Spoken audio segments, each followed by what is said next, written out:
Hello world, hello Tanzania, hello everybody. Karibuni tena katika kipindi chetu cha The Trendy Show. Ni juma lingine na tuko hapa.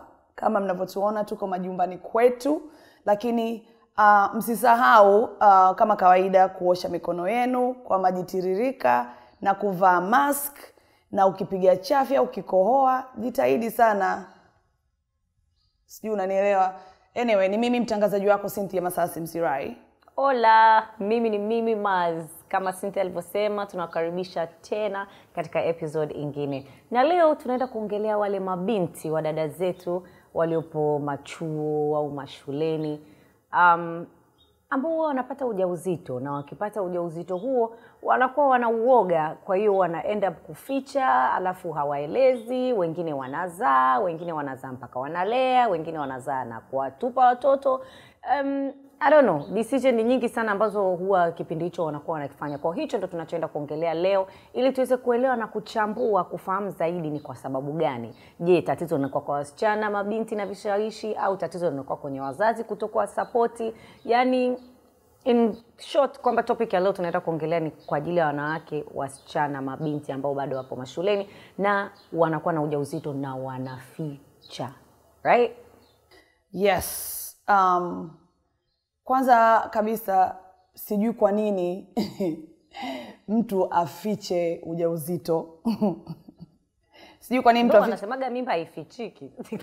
Yeah, lakini unajua kuna watu wanaficha ujauzito. Mimi na mama yangu mdogo, marehemu mama yangu mdogo, last born kwa mama yangu, mpaka siku anajifungua, marehemu bibi yangu alikuwa ajui kama ni mjamzito na alikuwa anaishi naye ndani ya nyumba. And nakumbuka nakumbuka mama yangu alikataa hilo swala kabisa, akamwambia bibi, ulikuwa unajua? Kwa sababu haiwezekani mtu awe mjamzito miezi 9 mpaka anajifungua siku ya kujifungua. Yaani bibi kafanya kupelekewa mtoto kwamba huyu mtu kajifungua, like ilikuwaje? Lakini I'm glad kwamba hakumtupa mtoto. Yaani ni kwamba tu labda alikuwa anaogopa kwa sababu bado alikuwa nyumbani. You know, so when it comes kwenye mtu kubeba mimba na kumtupa mtoto, sijui tatizo huwa ni nini, au inakuwaje mtu umekaa na mimba miezi 9. Mwezi wa kwanza. But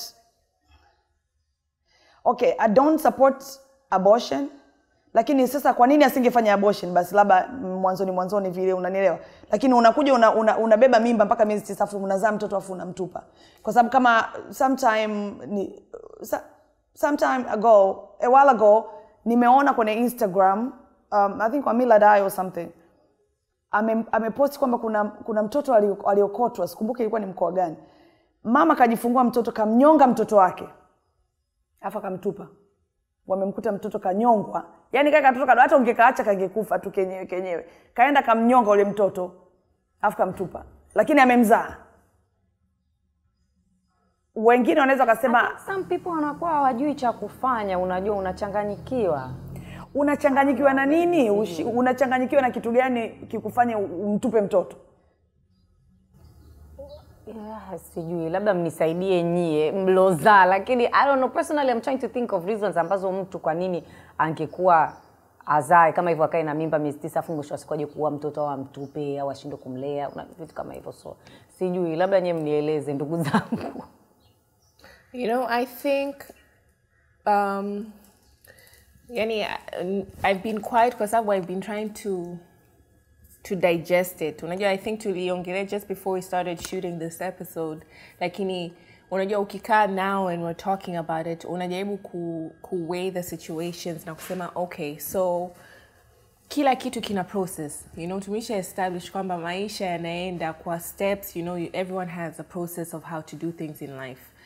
Mpaka wewe kuja kuwa pregnant, we only know mtu mmoja ambaye ameshawahi kuwa pregnant hapa duniani without any sexual contact, and that was the Virgin Mary. Okay, so to establish hicho kitu kwanza, Bikira Maria ndo mtu pekee hapa duniani, mwanamke pekee hapa duniani alibeba mimba bila kukutana na mume wake na kwa roho wa uwezo wa Roho Mtakatifu. Right? So the rest of us inakubidi kwanza uwe in contact with a person. Okay, so with this topic, it could be looked at kwenye perspective ya kwamba There's abuse, they were raped, so there's abuse that was involved. You know what I'm saying? Sasa, when it comes to that, judgment ya mtu, when it comes to keeping the pregnancy, when it comes to abortion, when it comes to mtoto ndo kazaliwa inabidi ufiche because you're ashamed, maybe it could be based on how the pregnancy came to be. Kwangu mimi, from my perspective, okay? So there's that. And then there's, sisi wote, tunaongea ambao obviously wataangalia hichi kipindi ni watu wazima. So we obviously know there's sexual contact. Mtu mna mpenzi wako, whatever, kuna discussions that you can have about your pregnancy. Sijui umeelewa. Kuna precautions, kuna contraceptives ambazo zipo, whether it's mwanaume kutumia or mwanamke kutumia. Sasa, if I think labda tuiongelee in the manner of people who are aware, labda, I think, because tukiongelea in the perspective ya kwamba mtu amekuwa pregnant from abuse, that's a different ball game altogether, I think. Okay, so now tunaulizana maswali au tuna shoot? No, nataka kuelewa pia. No, I'm saying we're discussing, yeah, because if we're talking about kwa nini mtu anamtupa mtoto wake, you can look at it from a perspective, sisi tunaongelea generally, okay? But then if we're speaking generally, it means kwamba we're taking away the point ya mtu amekuwa abused, okay? Au amepata hiyo mimba kutokana na kubakwa, amepata hiyo mimba in very ugly circumstances, Kwa hiyo labda unaweza ukakuta kwamba okay, msichana au binti yuko chuo, labda kaenda entrust mwanaume na moyo wake, so maybe they were in a relationship, lakini maybe she wasn't ready labda to take that other step. Sijui umeelewa. She gets raped. She can't talk about it. Kwa unakuta sasa, okay, kwa nini anaficha? Hawezi kuongelea kwa sababu one, she was raped. So she can't go and say, baba na mama, wazazi wangu, marafiki zangu kwamba I was raped by this person. You understand? Two, she has to hide it. So you're hiding rape, you're hiding your pregnancy. Three, you have the baby. You don't want the baby. Ulikuwa hauko tayari for the baby. You got the baby through rape. Your baby wasn't made through love or makubaliano. It was made through those circumstances. Kwa unajikuta, the last thing you do, your resolution is, in that moment, ukumbuke kwamba this person is already dealing with the trauma ya abuse, the trauma of being taken advantage of, the trauma of being alone. Kwa hiyo wewe mwenyewe umeumizwa, right? Kila mmoja wetu, I'm sure at one point of their lives tumeshaumizwa extremely by a person. Sindio? So one of the things we always do is to try and remove any memory of this person. So in this circumstance can be kwamba, okay, it's a child. Am I for it? No. I am now looking at it, for me to even be able to have this discussion, ni kuiangalia in only that perspective. Do you understand what I'm saying? Ndio maana nikasema kwamba bora, kama we're going to discuss it, I'll discuss it, maybe let me opt to go that way. Maana nikisema kwamba, okay, kaenda, kakutana na boyfriend wake, hawajatumia kinga, kapata mimba, and that's that. It doesn't make sense for me. So for me to be able to understand and say, okay, labda ilikuwa kutokana na kitu fulani, then maybe from there I can say, okay, so let's look at it in that manner. Kwa sababu kwa mtu mwenye akili timamu, labda for you hata Cynthia unavyosema, mimi huwezi kuelewa, huwezi because it doesn't make sense, right? How do you carry a pregnancy for 9 months? 9 months is a long time. Sometimes kuna watu ambao pregnancy zao ni rough. Sasa mwezi wa kwanza, wa pili, wa tatu, wa nne, wa tano, wa sita, wa saba, wa nane, unajua ni muda mrefu. Na kuna kiumbe kinakuwa. Yeah. Kwa hiyo kinachofuata sasa ni ile bado tayari unapitia ile trauma ya kwamba you have to now go through with this birth. Okay, unamzaa mtoto. Umfanye nini? You don't want this child. Ukimwangalia huyo mtoto, hujamzaa mtoto with the affection or the need ya kusema kwamba nimempenda, umeenjoy your pregnancy, you've been looking forward to it. You've spent 9 months ya maisha yako ukiwaza hichi kiumbe unachoenda kukileta hapa duniani You know what I'm saying? Kwanza jinsi ulivyompata, sasa hivi unaenda kumleta, huyo labda baba aliyokufanyia hicho alichokufanyia hayupo. You know, labda yani it was even already yani it's such a messy and heartbreaking situation to look at it and think about it in that manner for me, you know. Lakini kusema kwamba mtu mwenye akili zake timamu hana tatizo lolote anaenda kupata mimba alafu anaficha au anamtupa mtoto, hiyo sidhani kama imeshatokea. I think if we were to look at the statistics za mtu kaenda kumtupa mtoto wake, wengi wao inakuwa ni watu ambao wamepata labda the postpartum depression, you know, labda ni kichaa cha uzazi or something.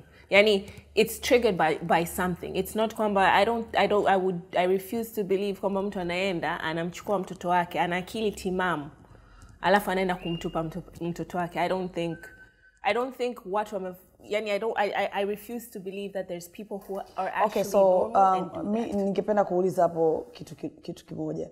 Umesema kwamba labda mtu kwa mfano amekuwa abused, amekuwa raped, kabeba mimba, imetokea labda let's say hana uwezo wa kutoa ile mimba mwezi wa kwanza mpaka imefika mwezi wa 9, ana regret kwa nini kabeba ile mimba na nini, akaja kazaa mtoto, akamuua. Do you think that's right? Yani kwa huyo mtu ambaye ni mzima, sio kwamba huyo ana kichaa cha mimba, sababu kichaa cha mimba that's another story.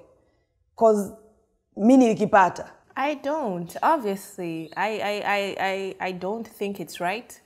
I am not for it, like I've said earlier, you know, lakini there's just that but that has no description. Unajua sometimes unakuwa mtu ile pale mtu unaposema yani nashindwa hata nielezeje.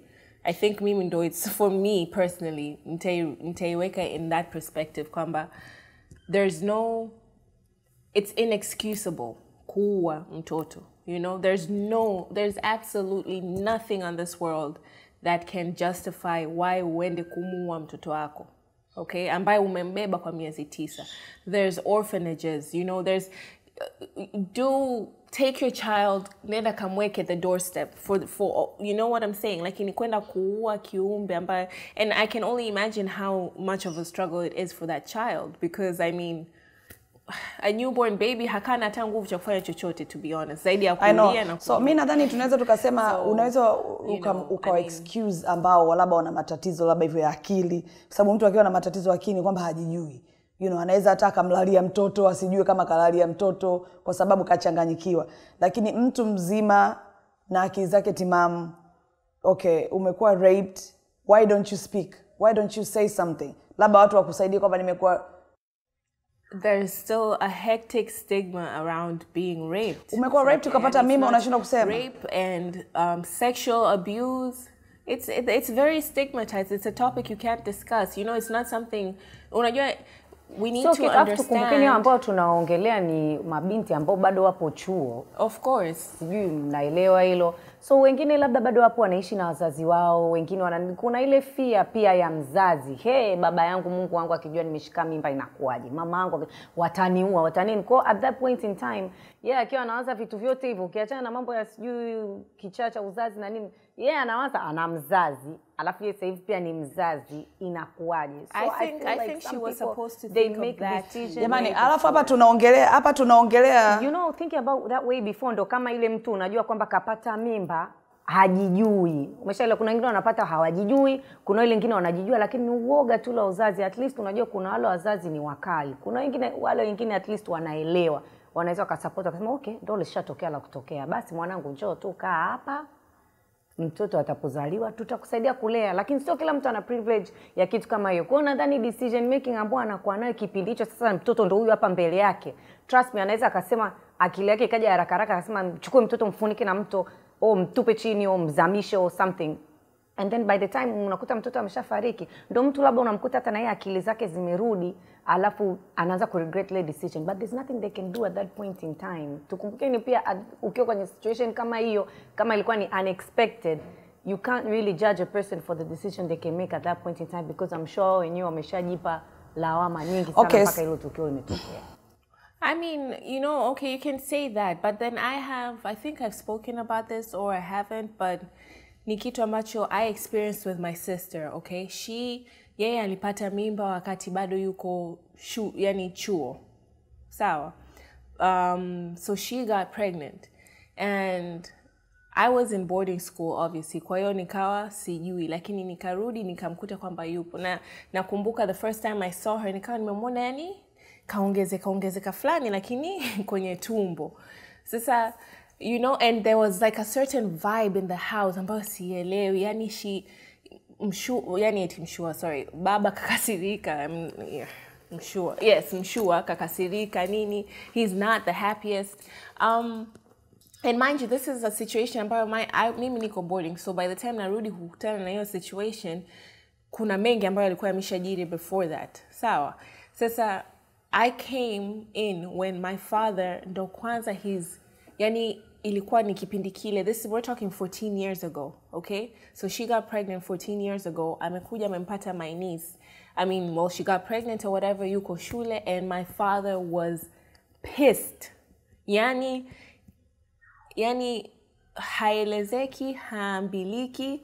Yani it was, I cannot describe the anger because I've never seen someone that angry over a pregnancy. Na kwangu mimi, you know, I'm just that person. I have that, okay, it's one thing kwamba mtu umepata mimba, so what are we going to do about it?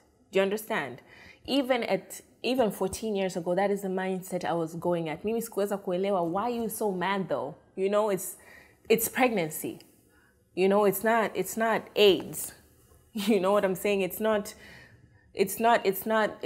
like a hectic sexual transmitted disease or something that can risk everyone else. You know, it's just a pregnancy, you know, and so what? Mimi, I could never understand it. Like, my father was so mad. He kicked my sister out of the house, okay? And akawa, yani, she would live at a friend's house, but it was on the streets. Yani, it was on the street of where we used to live. And mama was distraught. Mama yangu alikuwa analia. Yani, ilikuwa ni kitu ambacho sijui baba wakubwa, wachungaji, mapadri. Yani, it was something ambayo, yani, I feel looking back at it now, then labda, okay, that's how a lot of parents would react. Yani, it was something ambayo mtoto wako unaenda unamlipia shule, afanye sijui nini, anakuja, she's pregnant. You know? Yani, it's not something you expect. But she was kicked out of the house. You know, but she refused to, yani, maybe I've never really spoken to her in depth kuhusu how she felt at that moment. I know that was the one time ambayo ilimfundisha kuwa strong. You know, that's why she became the person that she is today, because she's one of the strongest, most consistent, most hardworking women I know in my life. You know, and I feel like kipindi kile ndo kilikuwa the part of her growth and her evolving. But she was kicked out. It was a rough period. And Mimi, I could never understand it. Na nikawa namwambia mama, sasa, so now what? What's going to happen? Yani, she's going to be outside? Yani, you know, Mimi sikuweza kuielewa na sikuweza kugrasp. Lakini mamangu alipambana, she fought, and she was like, it's either mtoto wangu arudi ndani, yani haiwezekani, you know. What is so bad about having, kwa sababu alikuwa ni mdogo, wazazi wanajua kwa mdogo, kama unavyosema amelipiwa school fees, kaenda huko karudi na mimba, yani sasa inakuwaje? Kwa hiyo shule huwezi kuendelea tena au ni nini? Yani mtu a lot of things zinakuwa zina run. Yeah, but then I feel like enzi zile, Cynthia, ni tofauti na sasa hivi. Si umeelewa? Yani there's so much, yani that's why I keep insisting and saying what was is no longer what is sasa hivi. Kwa hiyo hasira na frustration na resentment ambayo hata maybe my father was carrying then cannot be applied kwa sasa hivi. You know, is there disappointment as a parent? Yes, you know, lakini ni mtoto mwenyewe kuwa sure and certain enough kwamba yeye she can carry kwanza kudos to Miriam hakutoa mimba, sijui unanielewa, na ndio maana ninarudi kwenye of course, and it was an option. It was an option she could have gone for, especially in Brazil, but then what? But anyway, end of the story was babangu, just before my sister aliingia into labor, my father called her and he spoke to her, he forgave her, he paid. Right now. Sorry, this gets me emotional. He prayed for her. Anita, Okay. Anita. And then... Anita, stop. Oof. Stop. It's okay. It's okay, Anita. Anyway, I so mean, he prayed for her, and then... she has a very beautiful baby. No.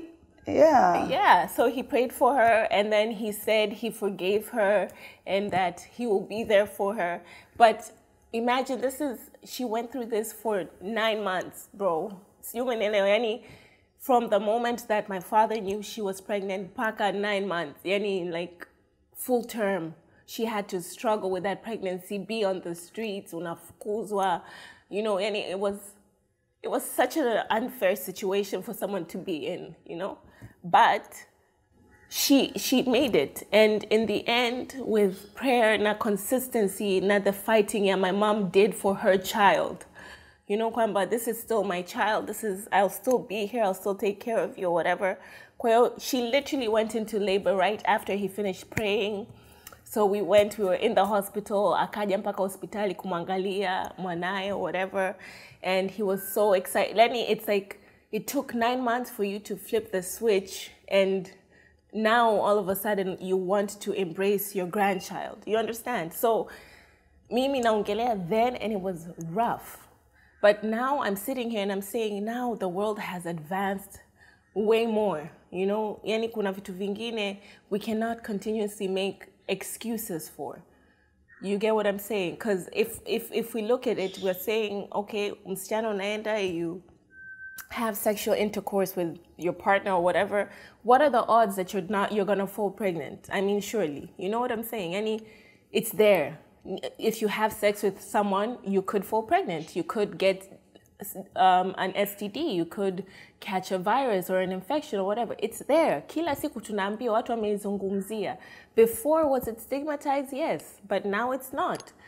So to say kwamba unapata mimba and then unasikia aibu sasa hivi, kwani hukujua kwamba utapata hiyo mimba when you're having sex without a condom? Msiondoke. Hii topic inawahusu watu wengi sana. Wa kiume na wa kike. Lakini especially wasichana ambao wako kwenye mavyuo, bado wanasoma shule. Jamani, kaeni hapo, msiondoke. Tunaenda for a break. We'll be right back. Welcome back to the Trendy Show. Of course, tunaendelea kuongea topic yetu ya kwa nini wasichana wengi wanabeba mimba wakiwa mashuleni, na kwa nini kuna watu wanaobeba mimba na mtu anakaa na mimba zaidi ya miezi 9 alafu anaenda kumuua yule mtoto. Yani kuna wengine wananyonga watoto and stuff like that. So let's continue to listen to us, and tuna maoni machache hapa na pale, and of course tungependa sana you guys contribute na sisi kwenye social media zetu. Unatakiwa ujue kwamba unapoenda kukutana na mwanamke unapoenda kukutana na mwanamume, anything can happen pale katikati, kwa sababu hawa watu tunaoongelea Anita si wanakuwa ni watu wazima. Yani nikimaanisha kwamba sijui naruhusiwa kusema hivi vitu kwenye TV kwamba wamesha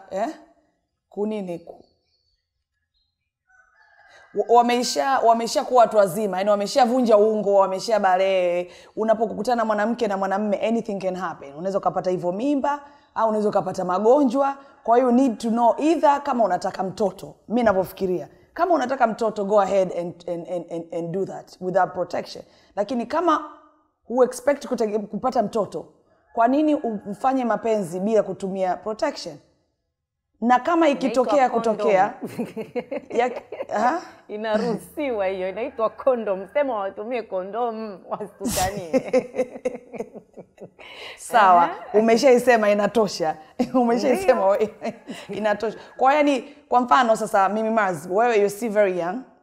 I'm sure una partner au ushakuwa na partner. I'm sure ukipata mimba mimi Mars sasa hivi either siko tayari au unaongea na partner yako kwamba siko tayari, kuna nini. Hadi hapo tumeshatoka kwenye wale watu ambao wako raped. Tunaweza tukawapa excuse kwamba walikuwa raped, unamuunderstand, okay, amefikia point hivi. Hakuna excuse ya kunyonga mtoto. Umekuwa raped, umekaa na mimba miezi 9, umeenda umemnyonga mtoto. I mean, I can't excuse someone, I don't have an excuse for that. But kuna watu wanafanya hivyo. Okay, now tunarudi kwa watu wazima wenye akili timamu kama sisi. Unakutana na partner wako. Mimi sikufichi. Nilikuwa katika relationships zangu ambazo zote nilikuwepo. mimi nilikuwa napenda sana watoto. Yaani nilikuwa natamani watoto. Na I'm sure ningebeba mimba ningezaa. Yaani age yoyote ile, yaani age yoyote ambayo nilikuwepo, ningebeba mimba mimi ningezaa. Sasa huwa najiuliza sana kwamba okay, wewe msichana mdogo ambaye hauko tayari kuzaa, umebeba mimba. Of course mzazi wako sasa hivi Anita, mtoto wako David ametimiza miaka 13. Akija kukua zaidi akafikia labda miaka hata 18, ukasikia David kampa msichana mimba, you freak out as a parent.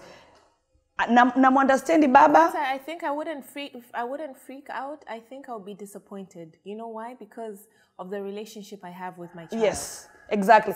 Na ndio maana na feel labda tuseme kwamba inakuwa ni fear here. Yeah. Yeah, na nadhani ndo baba hapo kwenye hilo swala Anita. Unaweza kadhani kwamba alikuwa mpendi mtoto, kwamba okay ampendi Miriam, labda kamfukuza nyumbani, lakini ni ile disappointment kwamba yani how can you do this to us? Tumekusomesha, tumekunini. Yani ni mapenzi yale unampa mtoto wako alafu labda unaona amekudisappoint, yani why? Kwa zile hasira kwamba unafukuzwa. I'm sure hata Anita sio mambo ya mimba. Uje kufukuzwa nyumbani kwamba labda umetoka out, ni unajua unakuwa umemdisappoint mzazi, umetoroka au umetoroka shule au umefanya vibaya shule, unagombezwa au unapigwa kabisa na kufukuzwa. Mimi zimenitokea mara nyingi. Kugombezwa na you know I mean any parent will be mimi watoto wangu mpaka sasa hivi wakizidi sana naambia nawafungia nje mjue. You know, I'll put you out in the streets. Vinalia bala. So, you know, but then when you're looking, yani for me it just doesn't register kwamba how do you or unless maybe I'm missing the point of kuficha wanaficha the pregnancy kwa aibu au wanaficha. Alafu kuna kuficha pia ya kwamba you're just keeping it, yani it's your load. Unajua kuna wale ambao wanajiweza na they know they've messed up, kwa hiyo wamechukua responsibility ya kusema you know what, it's my mess, so I'm going to deal with it and I'm going to fix it. You know, maybe there's also kuna wale ambao hatujawaongelea. Yani tusikae kuongelea wale ambao wana akili zao timamu lakini they're just choosing to be negligent and selfish. Kuna wale ambao wanajielewa, you know, labda wana malengo yao, you know, labda wanajua wanaangalia kwamba okay, so I've fallen pregnant. Ukikaa kuangalia nyumbani situation labda nayo sio nzuri, wazazi nao wakiangalia kwamba wazazi wenyewe wote ni wakali, hakuna hata mmoja kati yao ambao sasa hivi naweza kwenda kumwambia akanielewa. Ukiangalia marafiki, you know, friendship these days we already know what that's about, you know. So what else to do? You know, I'm not labda yuko kwenye situation kwamba anajiamini kwamba she can do it. She can be a good mom. She can still study and go to school. Na wapo wa hivyo Anita. Wapo wa hivyo wengi. Yes. Kwa hiyo kuna hawa ambao labda tuongelea tena wao ambao wanaficha kwamba maybe they don't want to deal with the mess that comes with sharing and telling people. Kwa sababu it's messy. It gets messy. You know, ukienda kushare na mtu, ukienda kushare na familia or ndugu zako. Maana sasa kuna familia alafu kuna external family. Sijui umeelewa, kuna mashangazi na maanti na maanko na wajomba na cousins na ambao nao wanakuaga wana input sana kwenye maisha ya watu wengi. You know, maisha hawa mabinti.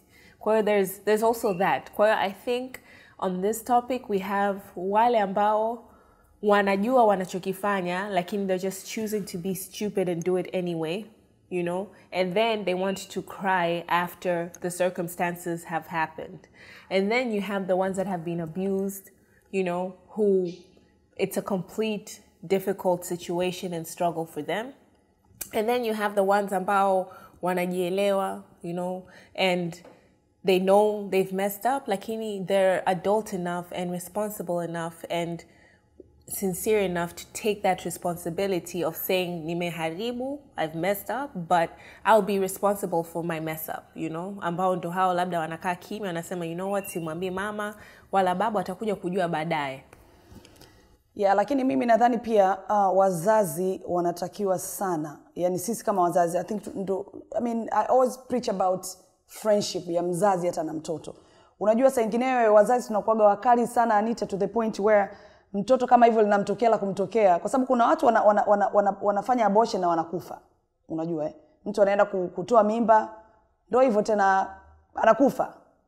So nadhani ni vizuri kwamba wazazi wawe karibu na wanao watoto wao either wa kiume au wa kike, kwamba bwana, if anything happen kuna swala kama hili, of course naweza nisikisupport, au labda tumia sana protection mwanangu, jaribu kwa sababu kwa shule na nini.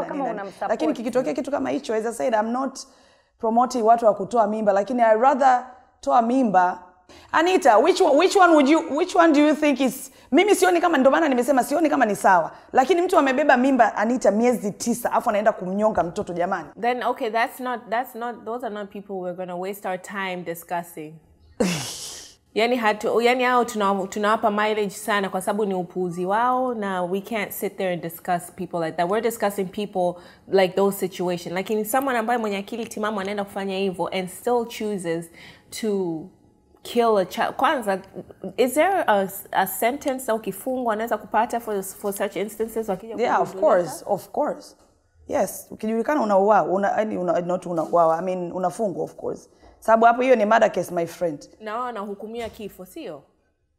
Maybe they should sijui kama ni kifo hapo, mi so tena jaji stop this nonsense, because I think it's just a bunch of nonsense. Na ndio maana hata nilivyoona ile ya spini ya Arusha, mtu kazaa mtoto afu kaenda anamnyonga kabisa, like kwa hiyo mtu, yani mimi sidhani kama mtu mwenye kichaa anaweza kachukua kamba akamnyonga mtoto. Yani huyu ni mtu ni mzima kabisa, ameona kwamba hiki kimtu kitaanza kulialia hapa, ngoja tu nikimalizie faster afu nikakitupe. But yeah, it's a bit rough. I think jamani, kikubwa ni kwamba watu ambao wako kwenye ndoa watumie protection, basically. That's watu wasio kwenye ndoa watumie protection. Thank you Mimi Mars. Watumie protection, wazidi kupata elimu. Kuna vituo ambavyo vinatoa elimu ya safe sex as well, vimejaa kibao hospitalini. Na pia kuna wazazi wakubwa, shangazi, ni tujaribu hata kama wazazi pia wajaribu kuongea na watoto wao, because sasa hivi watoto wao kuwa friends. Yeah, tubadilike, yani tuwe marafiki na watoto wetu, unamweleza ukweli, kikitokea cha kutokea, yani ndio hivyo, inabidi tuwe tayari kuwa grandma, umetaka kuzaa basi sasa itabidi uzae, tukusupport, tayari kuweza kuongea na watoto wetu kuhusiana na hivi vitu. Tusione aibu, mtoto asione aibu kukueleza kwamba they already practicing sex or whichever it is. So nadhani pia hata kama wazazi ambao wanaangalia kipindi hichi, tujitahidi au wajitahidi kuwa wanaelimisha watoto wao kuhusu practicing safe sex wakishafika kwenye umri ambao wanajua kabisa mtoto sasa anaenda chuo, mambo yanaenda kwa ABC. I think that's also by the way, a discussion ambao wazazi wanabidi waanze kuongelea.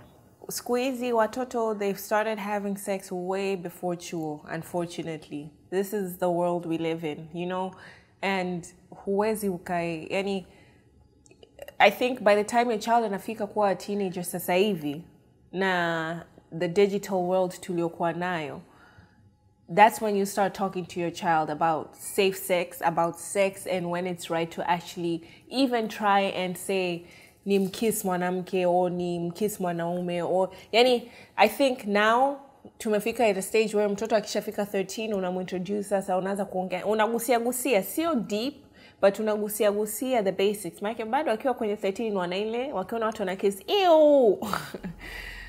I know, right?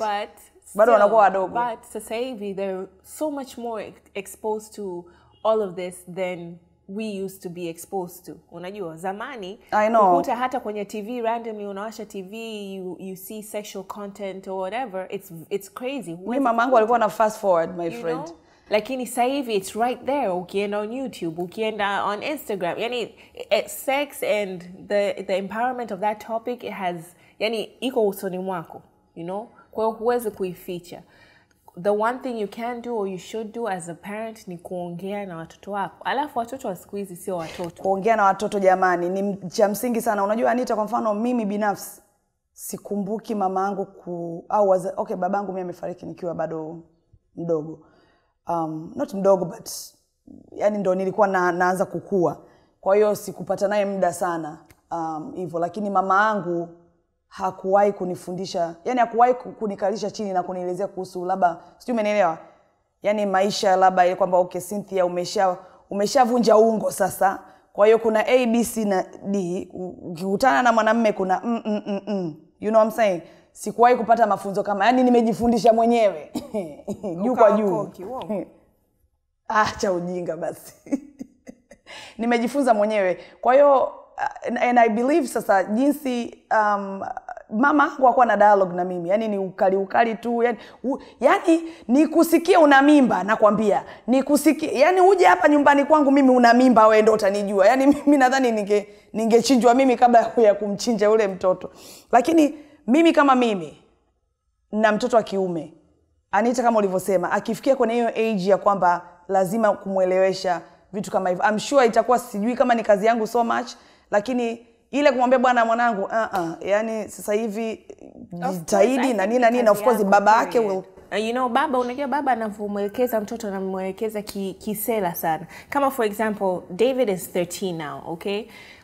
He's a teenager. Kwa hiyo kuna vitu ambavyo ana mabadiliko mengi sana ambayo ameshakwisha kuanza kutokea with him. Sawa? Lakini because na mahusiano naye, he would run to me first kabla hajaenda kwa babake. Sasa I've had to sit down na babake na kumwelewesha na kumwambia, yo listen, it's not my responsibility anymore kumfundisha mtoto. Yani now sasa nakupa wewe mpini. Kwa please handle this, okay? Lakini handle it sio kwa kusema wewe mwanaume. I don't like that notion. Yani of course he is. It's there, inaonekana, he knows, you know?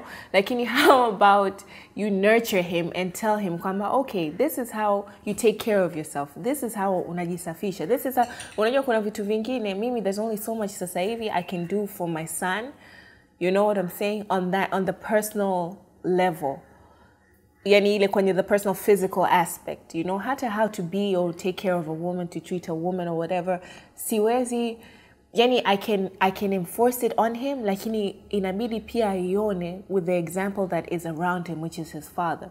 Kwa sasa hivi imekuwa his responsibility na it's a constant reminder kwa babake kwamba namwambia, unajua sasa hivi mtoto wako anakuangalia. Like now he's looking at you with two of his eyes. Yani akiwa anajua kinachoendelea na anajua kinachofanyika.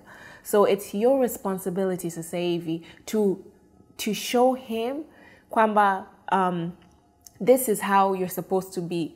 This is how you treat people. Women around you, employees, everything.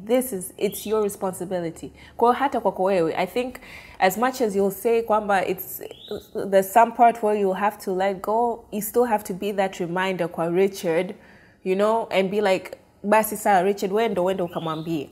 Unajua, lakini sasa ndio hivyo unakuta yani sasa baba zao nao hawakulelewa kwenye mazingira hayo ya kwamba baba zao walikaa kuwaambia au kuwaeleza au kuwaelekeza. Na wenyewe walijua juu kwa juu. 100% self-taught. Inaitwa self-taught. Juu kwa juu. Juu kwa juu. Anyways, I think you know, I mean nimeipenda sana hii topic. I'm sure itasaidia kuwaelimisha kidogo pia wazazi ambao ni watu kama sisi kuwa na urafiki wa karibu sana na watoto ili visitokee hivi vya kutupa watoto, mtu kapata mimba au kaficha mimba mpaka siku ya kujifungua kama marehemu mamangu mdogo, you know, au kumbeba mimba mpaka miezi 9 alafu unaenda unamnyonga mtoto au kutoa mimba, you know, hivyo. Lakini sisi wazazi tukiwa tunawapa watoto wetu, tukiwa tunawapa watoto wetu elimu zaidi, I think tutapunguza sana hizi mimba ambazo hazijulikani. Yani ambazo hazina maana. I think pia yani ile unajua lazima waelewe pia kwamba mimba is not, yani it's not fashion. Sijui umeelewa. Mimba is not like a trending style or a trending hairstyle, you box braids or whatever. Mimba is you being responsible of another life. Okay? Kwa hiyo when you know that, if you know au unajiona kwamba you're not responsible enough, why allow it? Why go that route? You know, you need to know kwamba ukipata mtoto hawi tena jukumu la bibi na babu. You know, hawi tena jukumu ya marafiki zako, anakuwa jukumu lako wewe. Wewe ni mtoto wako wewe, you know. Ni kama vile ukipata mtoto, yes, unakuwa una wazazi, una maanti, mashangazi wapo hapo wanakuja wanakusaidia.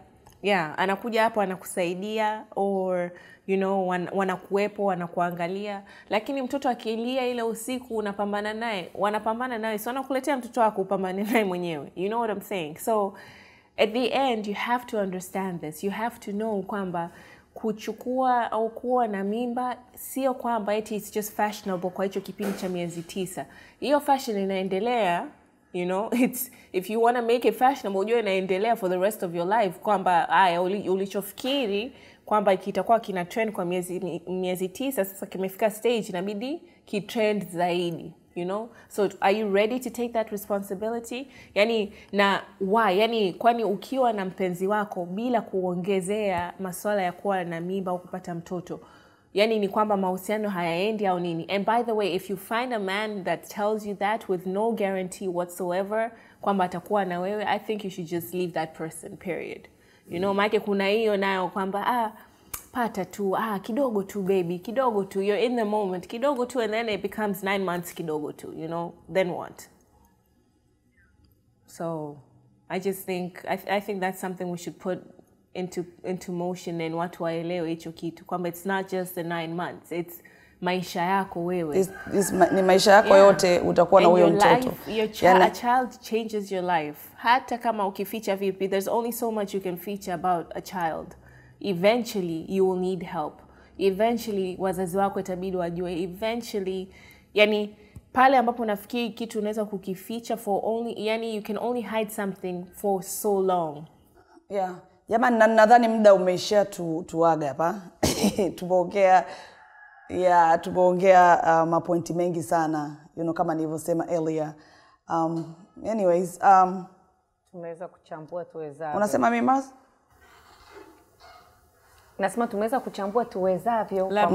I would like to hear watazamaji wetu wana maoni gani, au kama kuna mtu ambaye ana experience hiyo au wanafikiri vipi, kwa sababu unajua unfortunately muda wetu hauruhusu ku discuss a lot of these topics, lakini at least as long as we spark the conversation, I feel labda tunaweza tukapata solution tukaiendeleza, maana kuna topic nyingine zina muendelezo aziishagi kwa sababu kutoa mimba hapa watu bado watatoa mimba. Yeah, watoto bado watu wataua watu 100%. Lakini it needs to stop. If we want it to stop, then we have to have more conversation, you know, conversations about this, and to constantly remind people kwamba it's not okay, and wanavofanya wanakosea. So I think, I mean, if they let us know, you know, whoever is watching, anyone that's watching us, kama ume experience, kama umepitia, kama una ndugu yako, how did you handle it, how did they handle it, share it with us, and then let's see kama maybe we might brainstorm through it again. Right. Okay, jamani. Na wanaweza kufanya hivyo kwa kupitia pages zetu za @thetrendshow. 100%. Yes, Instagram, Facebook and YouTube. Msiache kusubscribe jamani. Subscribe. Jamani, asanteni sana. Of course, tumeenjoy. Mimi nimeenjoy sana na nimeelewa sana. Anita, umenifafanulia vitu vizuri sana. And mimi asanteni. Nadhani until next time. Ni mimi mtangazaji wako Cynthia Masasi Mzirai. Kwaherini. Bye. Ni mimi hapa Anita Mwiro. Good night, guys. Shukrani. Mimi Maz, tukutane tena wiki ijayo. Muda ni ule na sehemu ni hapa. Tunawapenda. Bye-bye. Bye. Bye. Good night.